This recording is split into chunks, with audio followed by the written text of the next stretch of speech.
السلام عليكم ورحمة الله تعالى وبركاته أيها الإخوة والأخوات.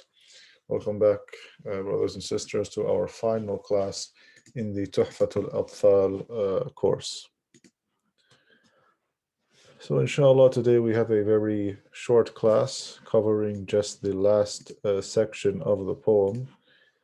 And it's a very short section, and it's just clarifying one of the last rules we had taken.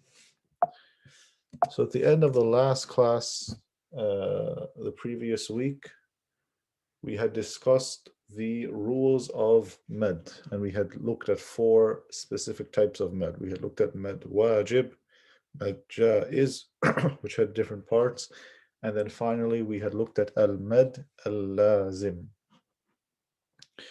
And we said that the definition of al-med al-lazim, according to Sheikh Jamzuri in the poem, where he says, ولازم إن السكون أصل وصلا ووقفا بعد مد طولا. The lazim is when I have an original sukun that appears after the letter of med. And this will cause the letter of med to be elongated for 6 harakat. And we said that this sukun that appears after the letter of med, it can either be by itself a plain sukun on the letter, or it can be part of a shadda letter. Yani it's part of a letter that is mushaddad. Because we said that every letter that is mushaddad, hashadda, is actually 2 letters, the first of which has sukun that are combined into 1 letter. So inshallah, we will now start the last portion of the poem, where the Shaykh goes into greater detail about what mad lazim is. So this section is titled Aqsamul Mad al-Lazim, the divisions or the parts of al-Mad al-Lazim. So in verse number 48, the Shaykh starts off by saying, Aqsamu lazimin ladayhim arba'ah, wa tilka kilmiyun wa harfiyun ma'ah. The first verse says, the division or the amount of parts we're going to break mad lazim into, according to the Qurra, yani ladayhim, according to them, is arba'ah, 4 divisions. The first way we're going to break mad lazim is into 2 main categories, where we have wa tilka kilmiyun wa harfiyun ma'ah. The first division we're going to call kilmi or kalimi. And the second one we're going to call harfi, and we'll explain more why we call them these in a little bit. Then he says in verse 49, كِلَاهُمَا مُخَفَّفٌ مُثَقَّلُ فَهَذِهِ أَرْبَعَةٌ تُفَصَّلُ. Both divisions, كِلَاهُمَا, the kalimi and the harfi, will then further be divided into mukhaffaf, which is light or no shadda, and muthaqqal, which is heavy or with shadda. So kalimi will be divided into mukhaffaf and muthaqqal, and harfi will also be divided into mukhaffaf and muthaqqal. So in that sense, we have arba'a, فَهَذِهِ أَرْبَعَةٌ تُفَصَّلُ. So these are 4 sections that we have ended up with.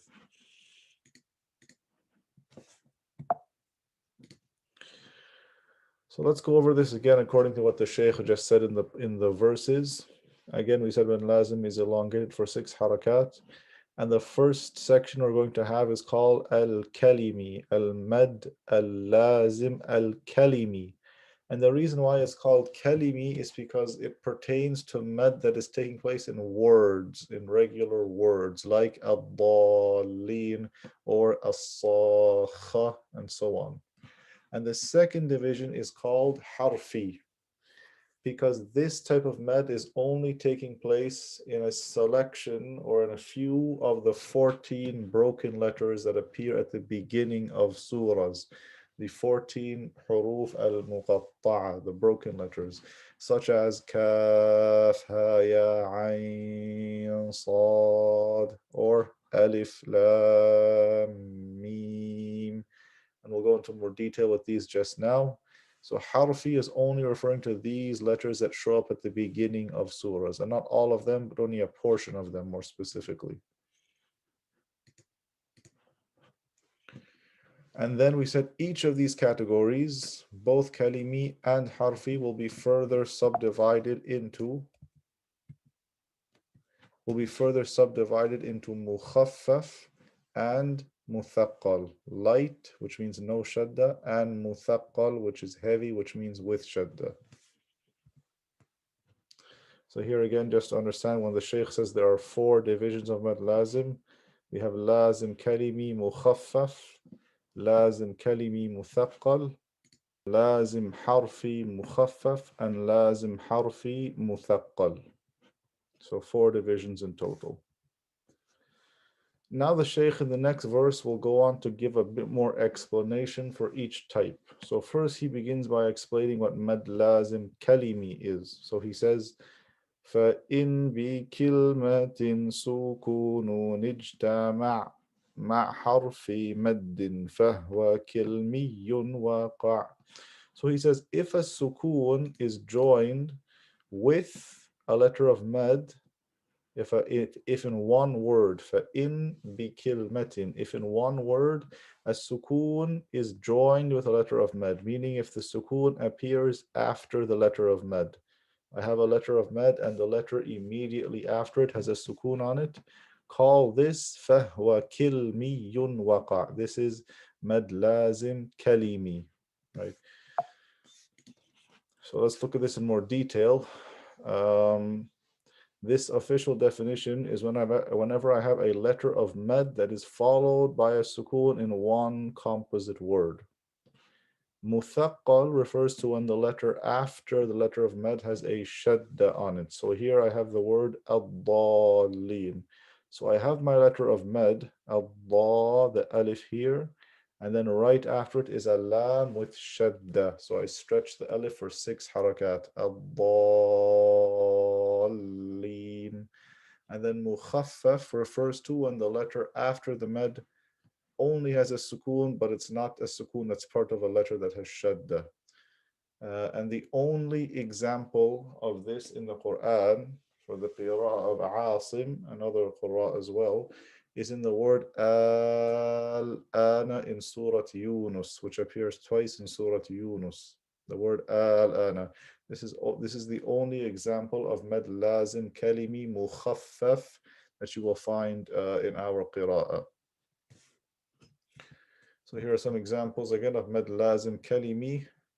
As-sakha, this will be muthaqqal, mad lazim kalimi muthaqqal. Ad-dallin, same thing as as-sakha.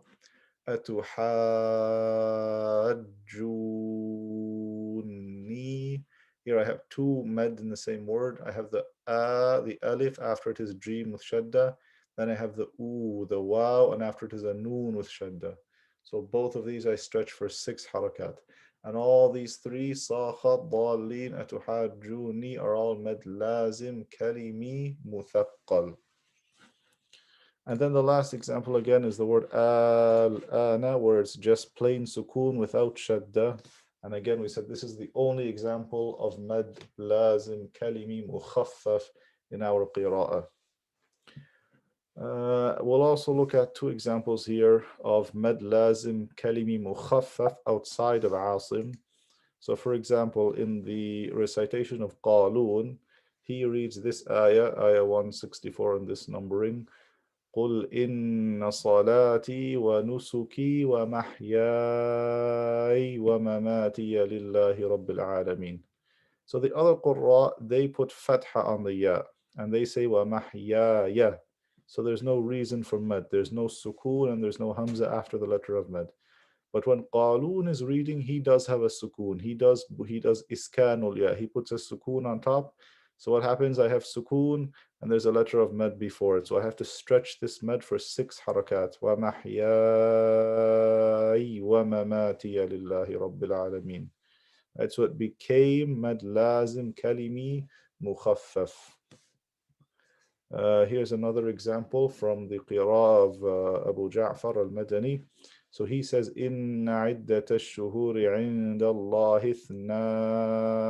12 shahra. 12 shahra. So the other qurra, they read with fatha on the ayn. Ithna ashara. So there's no med. But in Abu Ja'far's recitation, he puts a sukoon on top of the ayn.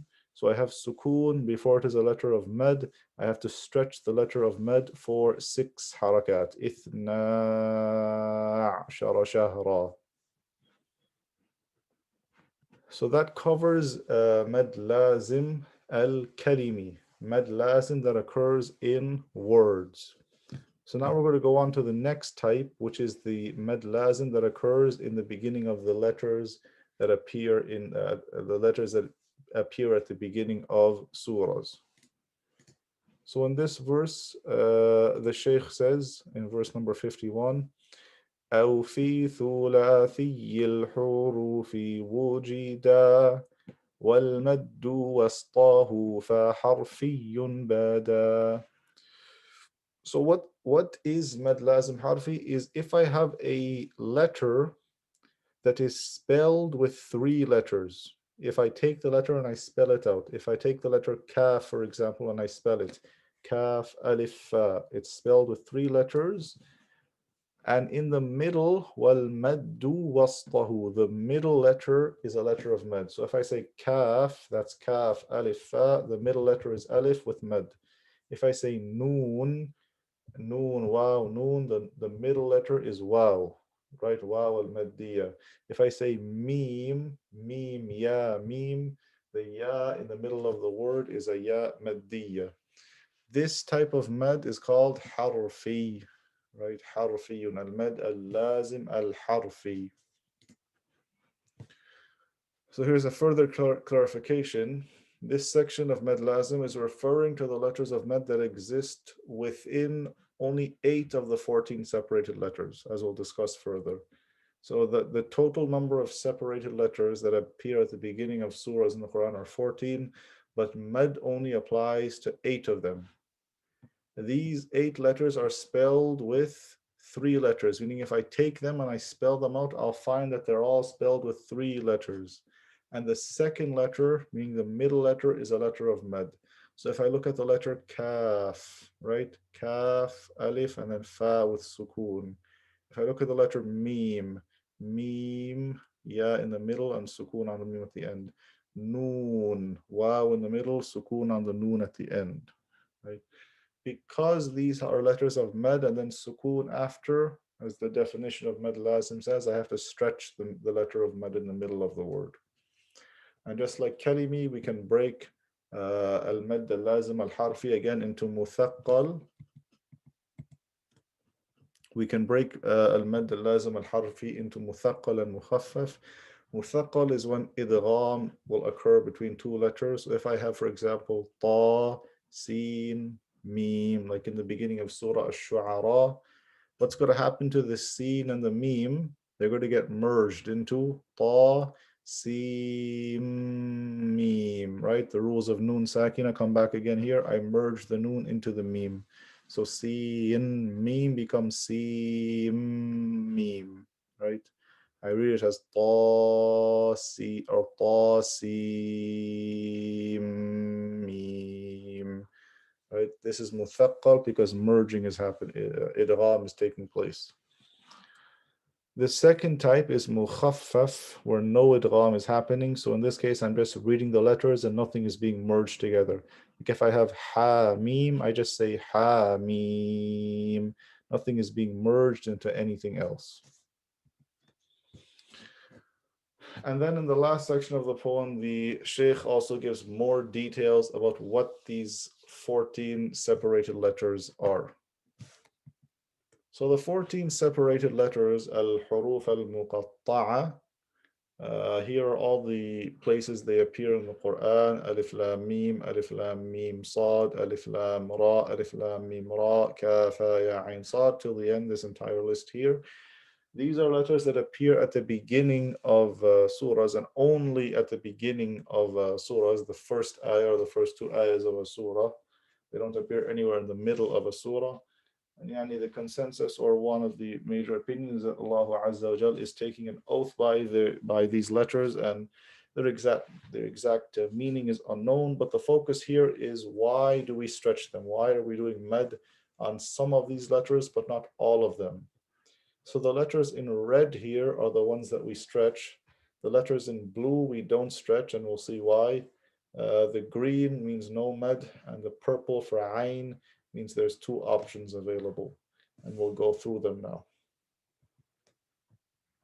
So the Shaykh defines further what lazim harfi is. So he says, وَاللَّازِمُ الْحَرْفِيُّ أَوَّلَ السُّوَرِ.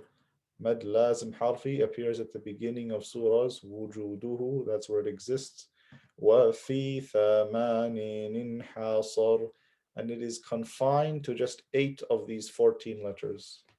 Total of 14 letters appear in the beginning of surahs, only 8 of them the mad applies to. يَجْمَعُهَا حُرُوفُ كَمْ عَسَلْ نَقَص. You can gather these 8 letters together in the mnemonic كم عسل نقص. كم عسل نقص. وعين ذو وجهين والطول أخص. And the letter عين here in عين عسل has 2 options, 2 ways to read it, and stretching it long is the preferred way to do it. So these 8 letters are Sin, Nun, Qaf, Sad, Lam, Kaf, Mim, Ayn. And as we said before, if we take each of these letters and we spell them out, we will see that the middle letter is a letter of Med. And so because when I pronounce them, when I'm reading them at the beginning of a surah, the result is that there is a sukoon on the last letter. Like if I say Qaf, there's a sukoon on the Fa at the end. If I say Noon, there's a sukoon on the Noon at the end, right? They fall under the definition of Med Lazim, which is a sukoon that appears after the letter of Med and is mandatory. It doesn't disappear because of joining or stopping. And again, these 8 letters are put together in the mnemonic Kam Asal Naqas. And there's different ways to organize these letters as well. But then let's clarify what the Shaykh means when he says that Ayn has 2 options. The reason why we specify Ayn is because if I spell it out, I'll notice that it's a letter of Leen. It's not a letter of Med, right? If I spell out the letter Ayn, Ayn, Ya, Noon, it's not Ya with sukoon and kasra before it, Ayn, it's Ayn, like Bait, for example, right? And we said the letters of Leen are Wa with sukoon, Fatha before it, and Ya with sukoon and Fatha before it, right? So because of this, because it's not a pure letter of Med, the Qurra have said you can either do 6 haraka, like its sisters in the same collection of words, like in Kaf, or collection of letters, Kaf, Ha, Ya, Ayn, Sad, or stretch it for just 4 haraka, because it's not the same. It's not from the same type as its sisters are. And then outside the root of Shatibiyya, which is considered the primary root for most people whenever they're reading the Quran, there is also the option of reciting the Ayn with just 2 haraka. So you don't even give med to the Ayn. So you would just say, for example, Hamim, Ayn, Sin, Qaf. I would just stretch the Ayn for 2 haraka. And again, the reason for this is because the Ayn, if I spell it out, it's not a pure letter of med, it's just a letter of Leen. So again, here are the examples. If I look at the first one, Alif, Lam, Mim. And this is Muthaqqal because I'm merging the Mim from the Lam with the Mim from the Mim in the next letter. Same thing, Alif, Lam, Mim, Sad, right? All these red letters, we'll notice that they're actually spelled with 3 letters, and the middle letter is a letter of Mad. But as the Shaykh mentioned, not all of these letters, not all of these 14 letters have Mad applicable to them. So he says in verse 55, وَمَا سِوَى الْحَرْفِ الثُّلَاثِ لَا أَلِفْ فَمَدُّهُ مَدًّا طَبِيعِيًّا أُولِفْ. And everything that is not spelled with 3 letters, all of the letters that are not spelled with 3 letters, And also we exclude alif, la alif, يعني غير alif. Also take alif out of the mix. Then its mad, فمده مدا طبيعيا ألف. Its mad is natural. We're only going to stretch them for 2 haraka and nothing more. And he says, وَذَاكَ أَيْضًا فِي فَوَاتِحِ السُّوَرِ. And these letters are also found at the beginning of surahs, فِي لَفْظِ, and they are put together in the expression حَيٍّ طَاهِرٍ قَادٍ حَاصَرٍ. They are confined in this expression حَيٍّ طَاهِرٍ حَا يَا طَا أَلِفْ هَا رَا. So these remaining 6 letters of the huruf al-muqatta'a, so 8 of them went to the mad, and the remaining 6 do not have mad. So 5 of these, the ha, the ya, the ta, the ha, the ra, they are spelled with just 2 letters, as we'll see. And the letter alif, if we spell it out, we see there is no letter of mad inside it. If I spell alif, hamza with fatha, alif, lam with kasra, then fa with sukoon, there's no mad in there. So there's nothing I can even stretch to begin with. Right? And so because these are just spelled with 2 letters, as we'll see, there isn't any sukoon to cause the mad, to cause me to stretch them beyond their natural length. And again, we put them together in the mnemonic Hayyun Tahir. So if we take each of these letters, the ha, the ya, the ta, the ha, the ra, and we spell them, we get ha, ya, ta, ha, ra. See, there's an alif, but there's nothing after the alif that would cause the letter to be stretched beyond its natural length. Because we said mad is either caused by hamza or by sukoon. So here are some examples again of how we apply this now. So if I have the letters alif, lam, mim, the alif doesn't get stretched, it just gets pronounced as alif. The lam does get stretched, lam, and then the mim, and I merge the 2 memes together, lam, mim, right? If I look at the word kaf, ha, ya, ayn, sad, what happens? The first letter, kaf, gets stretched because it has a letter of mad in its middle. Kaf. Second letter, is there mad? No, because there's no sukoon after it, so it just gets natural. Ha. Same thing for ya. Ya. The ayn has 2 options. Let's say we read with the 6 haraka option. Ayn. And then the last letter, sad, also has a sukoon after it. Sad. The result is kaf, ha, ya, ayn, sad. Right? And the last example, noon, if it's just a single letter, I will stretch it again. Noon. Right? طيب, inshallah. So here is just a chart that breaks down what each letter has in terms of mad. We said alif will only be stretched for 0 haraka because there is no letter of mad inside of it. The letters hayyun tahur, because we took the alif out, will only ever be stretched for 2 haraka because they are natural mad. There's nothing causing them to be stretched beyond their natural limit.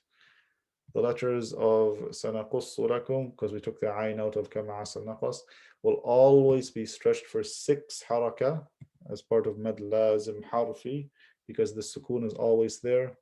And then the ayn, we said we have the option of 4 or 6 haraka because it's just a letter of leen, not a letter of mad and leen. So to differentiate it, I have these 2 options when reading.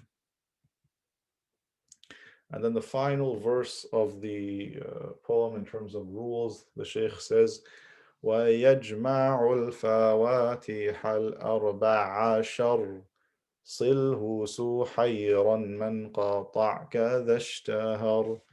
And these 14 letters that appear at the beginning of surahs, they can be gathered together, or they are gathered together with this expression, صِلْهُ سُحَيْرًا مَنْ قَاطَعْكَ. So the sad, lam, ha, sin, ha, ya, ra, alif, if we switch the tanween to the alif, mid iwad, mim, noon, qaf, ta, ayn, kaf. Right? These are the 14 letters that appear at the beginning of surahs. And there are other expressions used like Nas Hakim Qati' lahu sir, for example, is another way to remember these 14 letters. And he says, Dashtahar, this is the famous or popular expression that the ulama of Tajweed use to remember these 14 letters at the beginning of the surahs. So again, just to recap Mad Lazim, we say the first category is Mad Lazim Kalimi, which pertains to words. We have the Mukhaffaf type, where it's just a sukoon after the letter of Mad. Only one example of in the Qira of Asim in Al-Ana, no idgham is happening.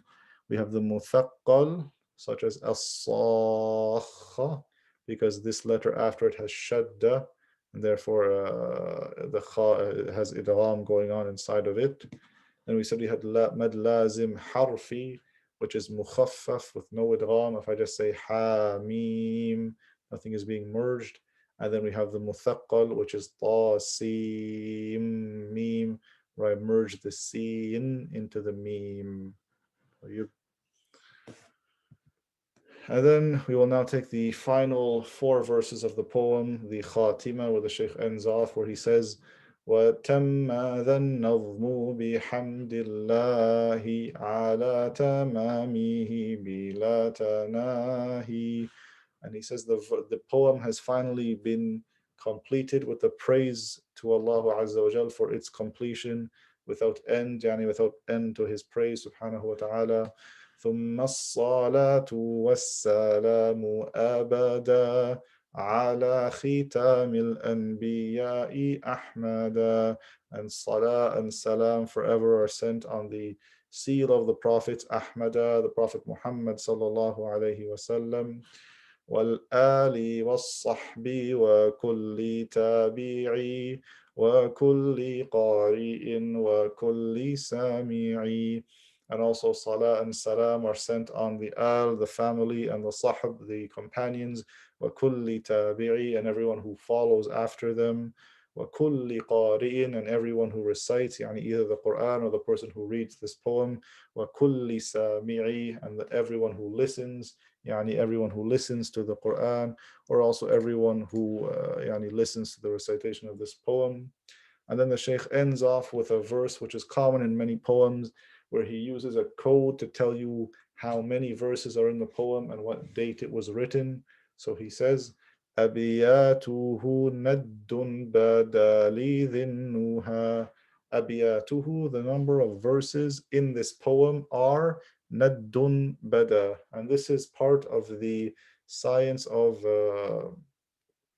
Al-Jummal, where you take each letter in the Abjad alphabet as part of Al-Hisab Al-Jummal, and you assign a number to it. And when you add up these letters as numbers, you get the final result. So he says, Naddun Bada. If we find the corresponding numbers to this phrase, we end up with 61, right? So he says the number of verses of this poem are 61. Nuha, to those who have knowledge or intellect. Tarikhuhu, the date of my composition or the date of composing this poem is Bushra liman yutqinuha, those who perfect it. And again, if we take each of the letters in this expression, Bushra liman yutqinuha, the final number we get is the year 1198 Hijri. And this was the year the Shaykh completed his poem. So just about 240 years ago, approximately. Rahimahullah, may Allah have mercy on the Shaykh and reward him for his efforts. And as the Muhaqq says, تمت منظومة تحفة الأطفال ولله الحمد أولا وآخرا.